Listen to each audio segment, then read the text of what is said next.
দেখেন, আপনাদেরকে বলেছিলাম দর্শক যে এনসিপির অবস্থা কিন্তু আস্তে আস্তে গর্তের দিকে যাচ্ছে। এইমাত্র ব্রেকিং নিউজ হচ্ছে, ঢাকা ৯ আসনে স্বতন্ত্র প্রার্থী হিসেবে নির্বাচনের ঘোষণা দিয়েছেন এনসিপির তাসনিম জারা। বুঝতে পারছে যে দল এখন আদর্শের চ্যুত হয়ে একবার বিএনপি একবার জামাতের দিকে দৌড়দৌড়ি করছে, কিন্তু এই দৌড়দৌড়ি করার কথা না। তারা একটা সফল অভ্যুত্থানের পর তাদের একটা আদর্শিক অবস্থান সবাই প্রত্যাশা করেছিল যে তরুণরা পথ দেখাবে, কিন্তু কোথায়? সেই পথ তো ক্ষমতার মধ্যে যে হারায় গেল। সেই পথ হচ্ছে ডক্টর ইউনূসের দরজায় যে, অথবা সেই প্রধান উপদেষ্টার দপ্তরে যে হারায় গেল। আমি কতবার বলেছি যে এনসিপির ক্ষমতায় বাইরে থাকা দরকার ছিল। বৈষম্য বিরোধী ছাত্র আন্দোলন বিলুপ্ত করার মধ্য দিয়ে মুহূর্তের মধ্যে তারা তরুণদের মাঝ থেকে সরে গেল, চলে গেল। কারণ তরুণদের একটা বড় বেজ হচ্ছে শিবির। গত 15 বছরে তারা সংগোপনে গোপনে তারা সংগঠিত হয়েছে ছাত্রলীগের ব্যানারে বা ছায়াতলে। খুব কৌশলে তারা সংগঠিত হয়েছে। শিক্ষা প্রতিষ্ঠানে তাদের অবস্থান ছিল। তো তাদের কেউ কেউ ওই ব্যানার হিসেবে বৈষম্য বিরোধী ছাত্র আন্দোলনকে ব্যবহার করছে এবং তারা সময় মতন কিন্তু সরে গেছে।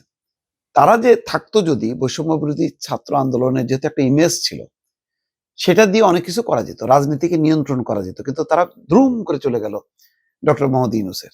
কেন? তারা চাইলো যে এটা অভ্যুত্থানের সরকার, এই সরকারের মেয়াদ হবে অনেক দীর্ঘমেয়াদী। এই জন্য সংস্কার, বিচার এগুলি শেষ হবে, তারপরে নির্বাচন হবে, এই সমস্ত কথাবার্তা বলে তারা আসলে ক্ষমতার স্বাদ পাইতে থাকলো।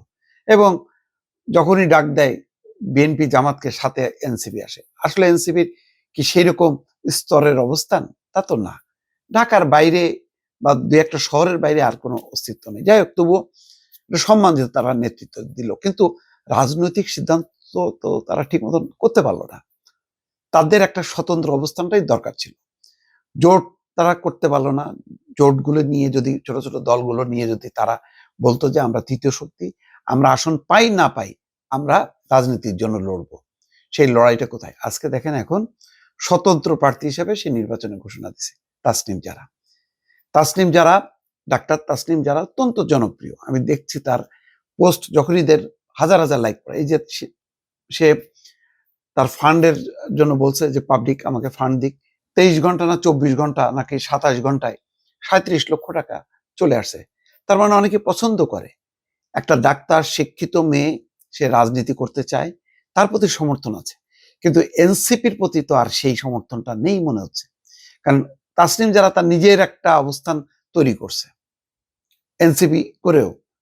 সেই তাসনিম জারার প্রতি মানুষের যত আগ্রহ, এনসিপির প্রতি কিন্তু এখন আগ্রহটা তেমনটা নেই। তারপরেও তাসনিম জারা ধরে রাখতে পারতো, কিন্তু নির্বাচনের আসন নিয়ে, অর্থাৎ এমপি হইতেই হবে, না হলে রাজনীতিতে টেকা যাবে না, এই যে মাথার মধ্যে ঢুকলো, ঢুকে যে বিএনপি বেশি আসন দিলে বিএনপি সাথে, কম আসন দিলে না, তাহলে জামাতের সাথে যাব, তাহলে কি দাঁড়ালোটা কি?